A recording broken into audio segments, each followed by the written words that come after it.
ചെണ്ടുമല്ലി സമൃദ്ധിയുമായി മഴുക്കട ശ്രീ തീക്കൂട്ടി അറയ്ക്കൽ ദേവസ്ഥാനം മാതൃസമിതി പുഷ്പകൃഷി വിളവെടുപ്പ് നടന്നു.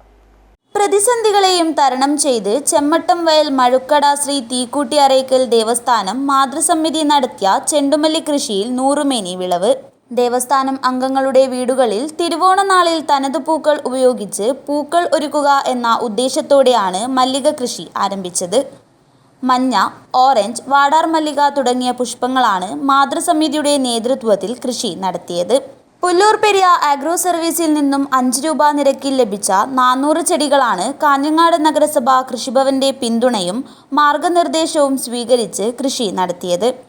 ദേവസ്ഥാനം മാതൃസമിതി അംഗങ്ങൾ അവരുടെ ജോലിയുടെ ഇടവേളയിലാണ് കൃഷി പരിപാലിച്ചത്. പരീക്ഷണാടിസ്ഥാനത്തിൽ നടത്തിയ കൃഷി കൂടുതൽ സ്ഥലങ്ങളിലേക്ക് വ്യാപിപ്പിക്കാൻ ഒരുങ്ങുകയാണ് ദേവസ്ഥാനം മാതൃസമിതി. ഉത്സവാന്തരീക്ഷത്തിൽ നടന്ന വിളവെടുപ്പ് കൃഷി അസിസ്റ്റന്റ് ഡയറക്ടർ PV അർജിത ഉദ്ഘാടനം ചെയ്തു. ഉത്സവാന്തരീക്ഷത്തിൽ നടന്ന വിളവെടുപ്പ് കൃഷി അസിസ്റ്റന്റ് ഡയറക്ടർ PV അർജിത ഉദ്ഘാടനം ചെയ്തു. ആകസ്മികമായിട്ടാണ് ഞാനിവിടെ എത്തുന്നത്. ഓണച്ചന്തയുമായി ബന്ധപ്പെട്ട് അതിൻ്റെ ഒരു പ്രവർത്തനങ്ങളുമായിട്ട് ബന്ധപ്പെട്ട് കൃഷിഭവനിൽ ചന്ത വിസിറ്റ് ചെയ്യുന്ന സമയത്താണ് കൃഷി ഓഫീസർ ഇതുപോലൊരു പ്രോഗ്രാം നടക്കുന്നുണ്ടെന്ന് പറഞ്ഞത്. കർഷകരുടെ ഒരു എന്ത് സംരംഭമായാലും നമുക്കറിയാം, കർഷകരെ പ്രോത്സാഹിപ്പിക്കുക എന്നുള്ളത് നമ്മുടെ ഓരോരുത്തരുടെയും ഉത്തരവാദിത്തമാണ്.